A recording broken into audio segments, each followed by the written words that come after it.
Hello, music lovers and conversationalists. Welcome to the channel and welcome to a new series here called Friday Firsts, where I'll be taking a debut album from a band or an artist every Friday and giving my thoughts on the album along with some fun facts that we may have forgotten or already knew or didn't know. And then at the end, I'll reveal a couple of songs that are what I consider runner ups. And then the big reveal, if you will, on my three, maybe four, but looking to keep it at three favorites from the album. And for the pilot episode, if you will, I decided that there's really only one album that could kick things off with a bang, and that is the debut album of Kiss, which is simply titled Kiss. And as you can see, there's a significant record ring there.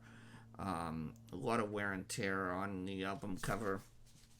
On the back, you can see a little bit of some paper that was peeled from the cover, the back cover.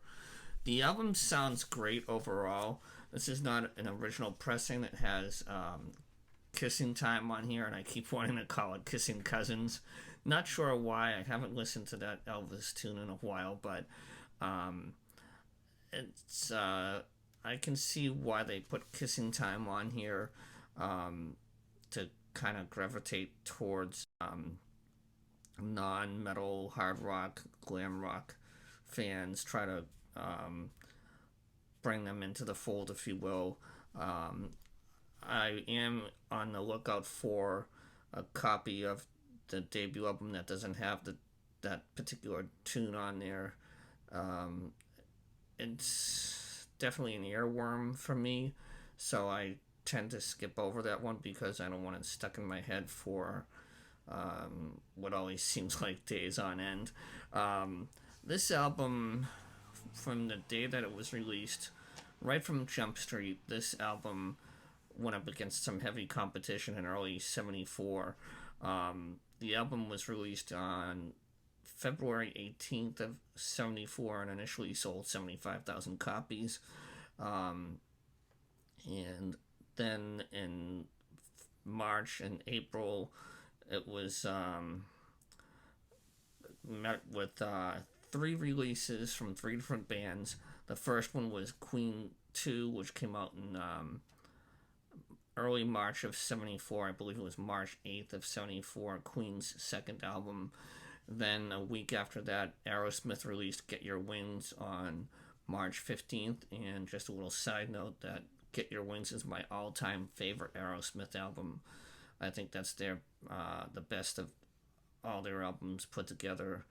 And then in April, we had April 15th of '74, Skynyrd, Lynyrd Skynyrd, that is released Second Helping, which is another great album, and I only have that on digital format, and have yet to see a copy of it in the wild, and I'm hoping to add that to my Skynyrd collection, and hopefully that'll be sooner than later. Um, and really, those three albums that came out after Kiss's debut release may have been reasons as to why, or one of the reasons as to why the band only initially sold 75,000 copies. It could also be that people weren't sure how to take Kiss in full makeup. But then again, you had Alice Cooper and whatnot, and kind of the same genre, if you will. But so I'm thinking those were a couple of the factors. And also later in the year, you had a couple of more albums that came to mind. Bad Company's debut, which is Bad Company, that came out in the middle of the year, late June to be exact, June 24th. And then the Stones released It's Only Rock and Roll in October of '74, which is not one of my favorite Stones albums, but still a good effort by the band. So a lot of great bands releasing a lot of great music in the span of um, 10 months or so, 8 months, something like that. And that's a lot of competition to have for a new band um, releasing a debut album in the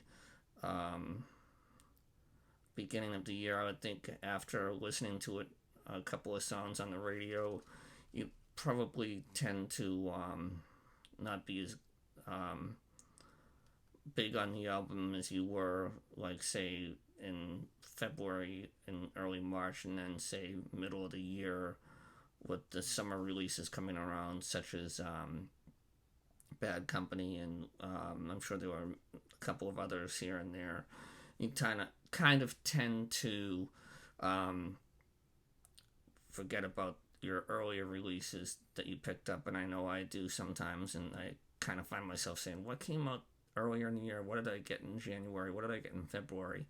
And I really should stay more up to date on writing down or actually putting on a Google spreadsheet that I have of each album that I pick up. But anyways, back to the album at hand, which I would like to now share my thoughts with you on a couple of the songs that I consider runner-ups for this particular debut album. And the first one is the only song on here that's the instrumental, and that's the love theme, as they call it. Kiss's love theme from Kiss.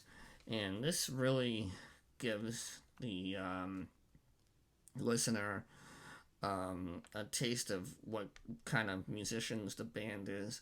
And I think this song is really a great tune to really hear how they gel together and the raw energy that they produce just on their instruments alone without any vocals. And it's just a killer track to listen to. And one that I didn't think was good enough to be in the top three but of my favorites, but definitely a strong runner-up, and it's definitely one that you should listen to just to hear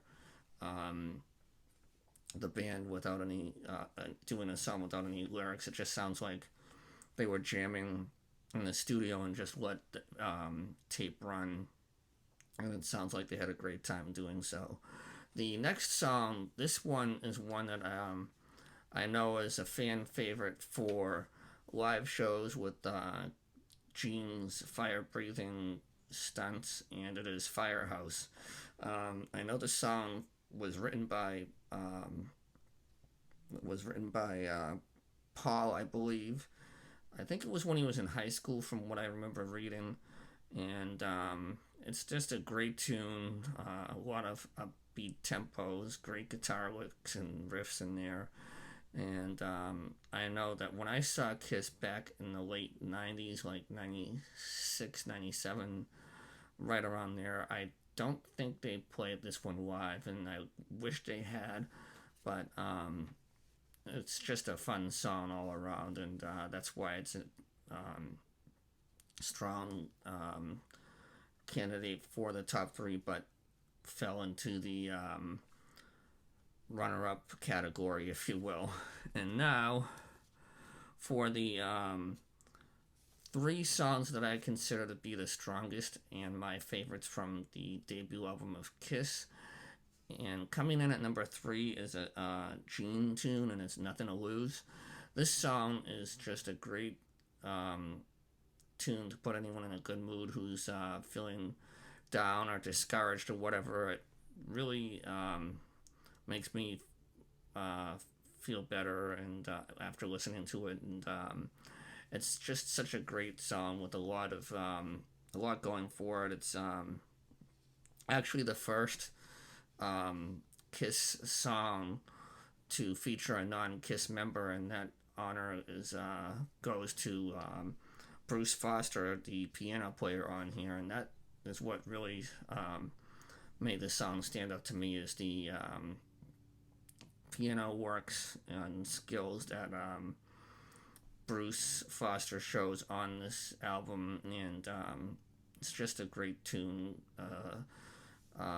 solid rocker all around, and that's why I decided that it had to be in the top three. And again, it wasn't an easy decision between that and Firehouse to have it as the third favorite. Um, Coming in at number two is the opening track, and that is Strutter. Um, what a fantastic song. Again, this one is just a solid, hard rocking tune right from the beginning with Peter Criss's opening drum riff there, or lick, whatever you want to call it. And to me, it sounds like the sound that fireworks make, that low rumble when it starts to slowly build, and then finally it just explodes, and it's just all hell breaks loose. And this song really just is a statement song, I think, by the band saying, hey, this is our debut album, give us a listen, and this is the song we're sharing with the world on our first LP, and we want you to have your ears at full attention, and all your other senses too, if you will. This is just a fantastic dynamite song, worthy of a top three favorite list in this case. And coming in at number one, this is a song that just always blows my eardrums away, knocks my socks off. This song is one that was written by Ace, and it is Cold Gin. I mean, this one is just one that anytime I hear it, I just want to start playing a little air guitar, if you will, or just really rock out to it, crank it up, and give it its full undivided attention that it deserves. The band sounds fantastic on here.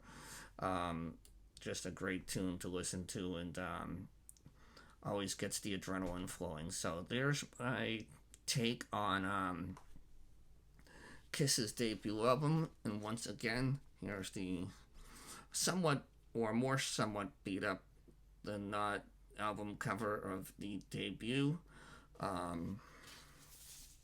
Quickly, I don't think I showed you this, but quickly show you the album itself. Pretty clean, sounds good, and I'm just happy to have it in my collection. And like I said, I'm looking forward to finding a copy that does not have Kissing Time on there. And I did say it right this time, not Kissing Cousins. So I'm happy to share this new series with you, and I hope you enjoy it. And I'll be back next week with another artist who I think you're going to weekly enjoy. And until then, I will catch you all next time. Take care. Bye bye.